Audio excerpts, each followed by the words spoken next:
Hello, I'm Steven. And I'm Aaron. And we've just seen One Battle After Another. New film that's out in theaters right now, starring Leonardo DiCaprio, Sean Penn, Benicio del Toro, Regina Hall, Teyana Taylor, and Chase Infinity. And it is directed by Paul Thomas Anderson.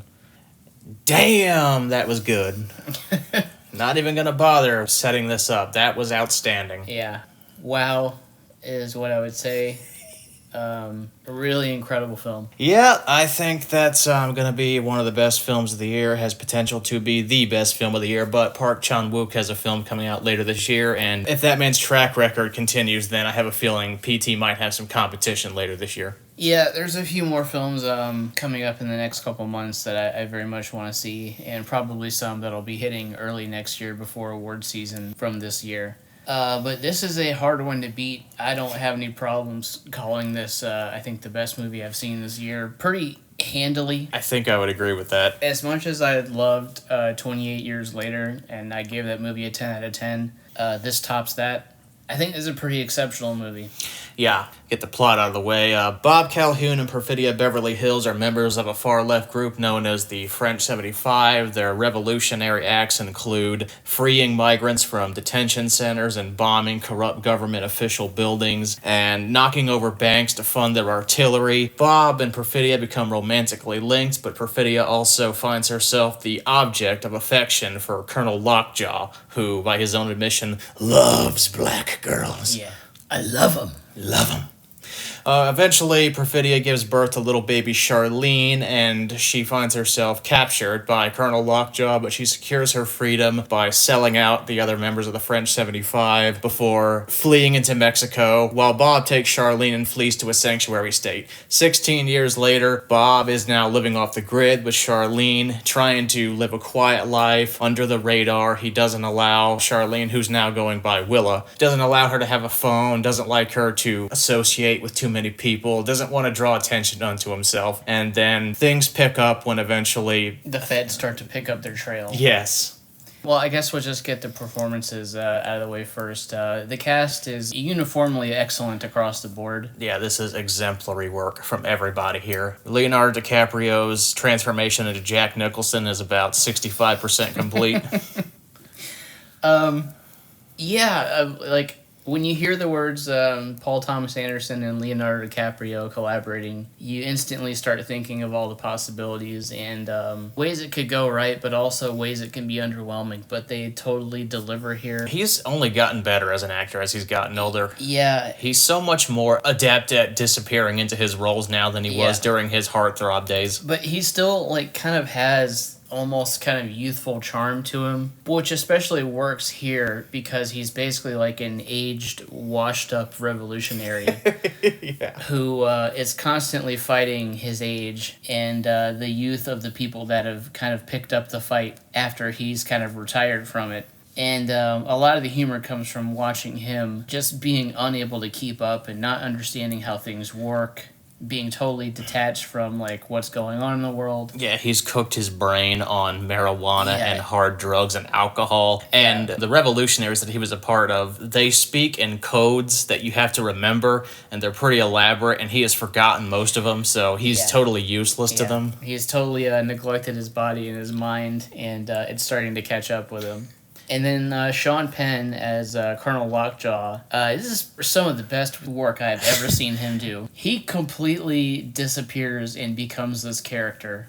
He's such a dedicated actor. His lined, aged face gives him so much experience. All of the little facial quirks and little tics, the thing he does with his teeth. He constantly bites his upper lip with his bottom row of teeth.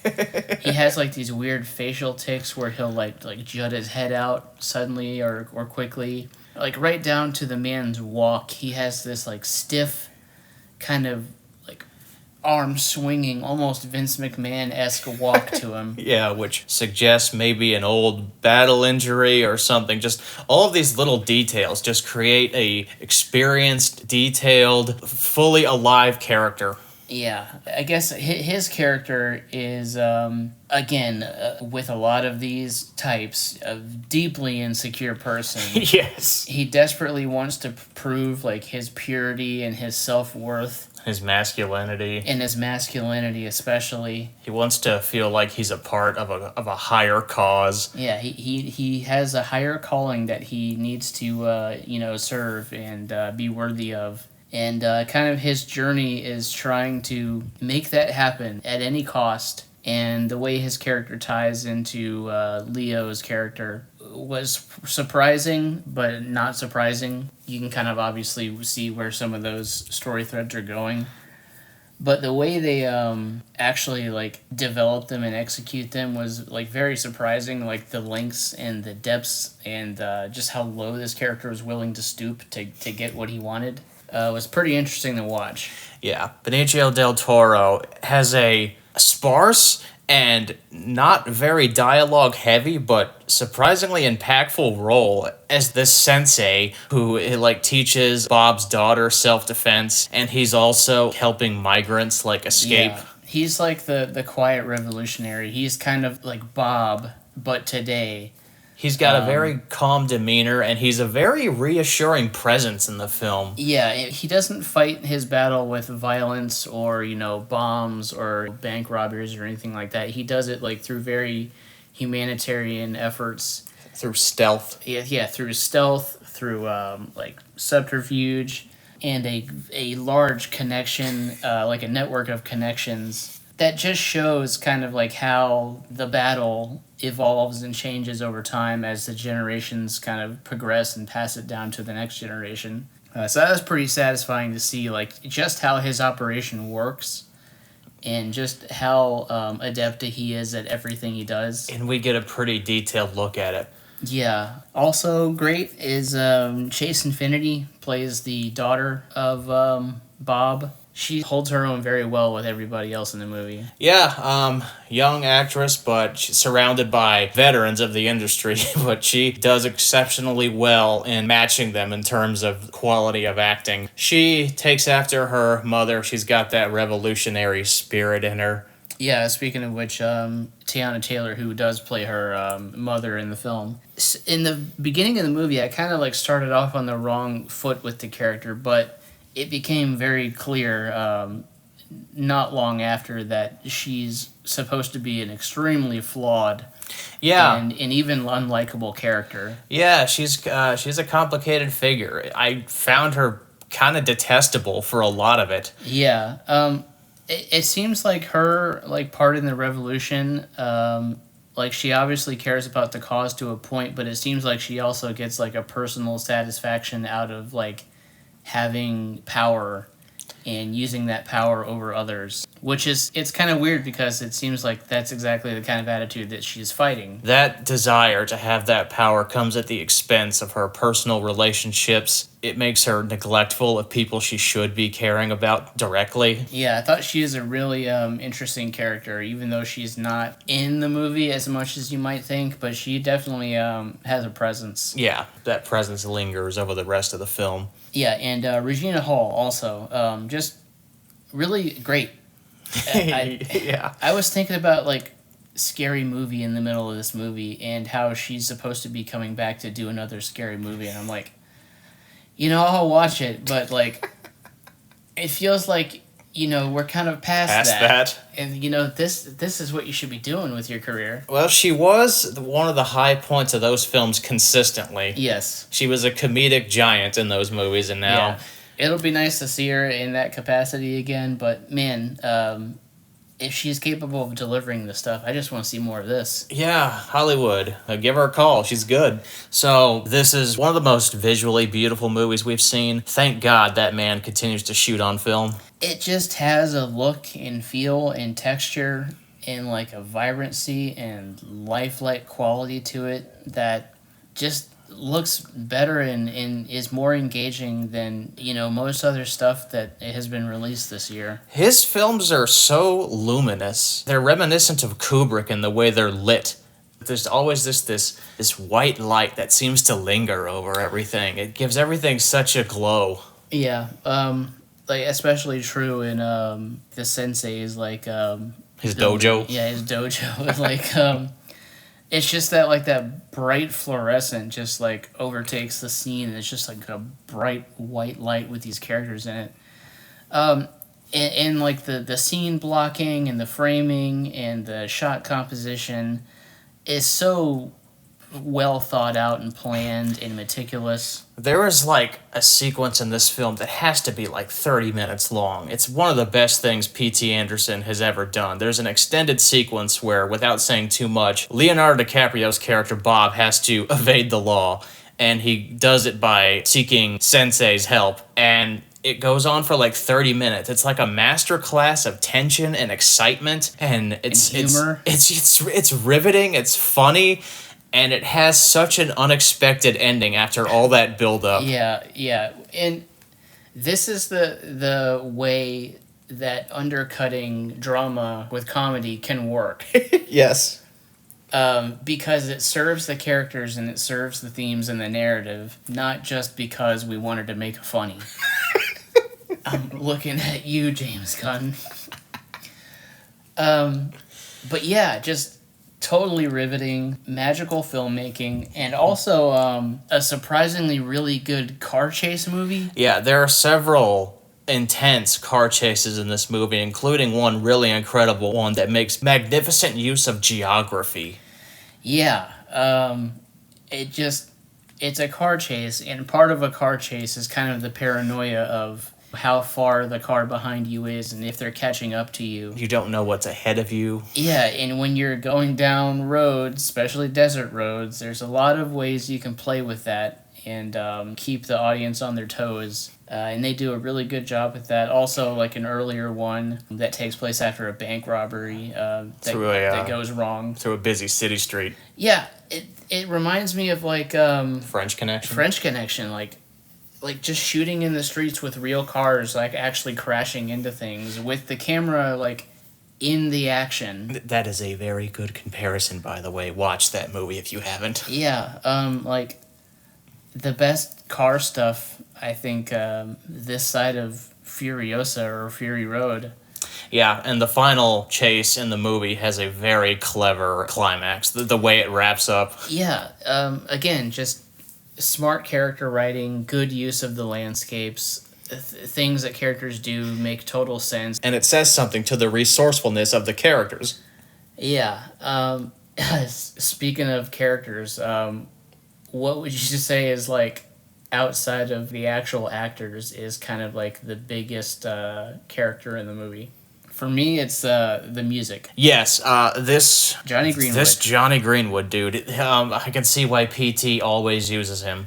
Yeah. Oh my God. The score is it's grand. It's like huge. Sometimes it completely overtakes the movie in good ways just to kind of like elevate the drama and the tension of a scene. It's crazy when you hear the music that he uses. You wouldn't think that it complements some of the scenes that it does, like that prolonged chase sequence with Leo DiCaprio. It's like a jazz piano. Yeah. There's also during a lot of like the more intense scenes, like it has like a really kind of plucky, almost like annoying, kind of like somebody poking you repeatedly. It reminded me a lot of like John Bryan's work in Punch Drunk Love. Yeah, where it's just like constant jingling and that kind of plucky sound over and over again. Yeah, there was definitely some of that in The Master and There Will Be Blood too. Yeah, and then also just like some of the recent work in Radiohead. Like there was a couple of times when I was thinking of some of the songs from their last album. The score is a large part of why this movie is so effective. It just feels like how movies should be made. There's a lot of people who complain nowadays about how they think cinema is dead or it's just remakes and sequels and it's all derivative. It's like, as long as stuff like this continues to not only be made but be allowed to be made, cinema will never die. Yeah, and especially in kind of times right now we're dealing with where, censorship is being attempted by, people in power. This movie makes its messaging extremely clear and very much takes a stance. And, coming from a big studio, it's got P.T. Anderson's, name on it, so it's not that surprising that they'd let him do what he wants to do. Yeah. But it is kind of surprising that a movie like this comes out the time that it's coming out. And it's distributed by Warner Brothers, of all things. Yeah, deeply political movie with a lot of ideas and some very clear messaging about like the current state of things in politics and policy and the failures of government. I'm sure you were reminded of Eddington as well. Yeah, whereas Eddington felt like kind of a farcical, satirical take, this felt more like a realistic kind of depiction of modern times that really seems to understand, like especially with like the fear and intimidation tactics of the government, in the use of the military to go after people that are just living their lives, being people. Really, really exceptional writing. Yes. This was inspired by a book by Thomas Pynchon, and previously P.T. Anderson adapted Pynchon's Inherent Vice, which is the only movie of his that I haven't watched a second time. Yeah, and I was thinking about that after we finished watching this. Like, it might be time to give that movie a second watch pretty soon, because I only saw it the one time and did not really care for it. I liked it, which is to say that I enjoyed myself as I was watching it, but I couldn't tell you what the hell that thing was about. Yeah, well, it's funny because it feels like this movie shares a lot of similarities with that movie. It's got like the stoner comedy, it's got like the government, it's got the paranoia. It's even got a kind of somewhat meandering, loose plot, but this one feels so much more coherent. Yeah, it's coherent, it's cohesive, it's all driving towards something. Yeah. Without saying like a whole lot, to really talk about like the motivations of the characters too deeply is to really give away some of the more interesting twists and turns. Yeah, unlike Inherent Vice, all arrows are pointing forward here. Yeah, this is constantly escalating in tension and driving towards its finale, whereas Inherent Vice is like you're at like a fork in the road, and then when you take that turn, you come to an immediate fork in the road, and then there's another fork in the road. And you're like, where is this going? Accelerate, stop, back up, loop-de-loop, accelerate. It's like making a 72-point turn to get out of a parking lot or a parking spot or something. But yeah, this is just...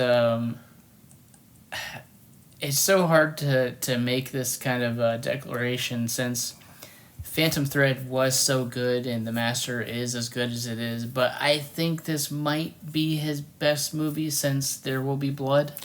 Yeah, I think I might agree with that, yeah. His best film of the 2010s. Yeah, and for someone who's been doing what they've been doing, like P.T. Anderson, as long as they've been doing it now, to have his kind of finger on the pulse. I was reading a thing earlier that he hasn't made a movie set in modern times. Like, everything he's made has been like a period piece or, Since There Will Be Blood forward, yeah, it's all been period pieces. Yeah, so it's nice to see that he can make a movie that feels so timely and modern, made for kind of this generation. Yeah, I really liked the messaging of the film. I liked where it was going, and I liked everything he had to say. Man's a master. This is how you do it, folks. Yeah, it's nice to go in with high expectations and have them not only be met, but kind of exceeded. Exceeded. Yeah. So what is your final number grade on a scale of 1 to 10? 10. 10. Easy. Yeah. 10. Yeah. If 28 years later for me was a 10, this is like an 11 or 12, so... Oh, this is also 10 minutes shy of 3 hours. Did not feel it. No, it flies by.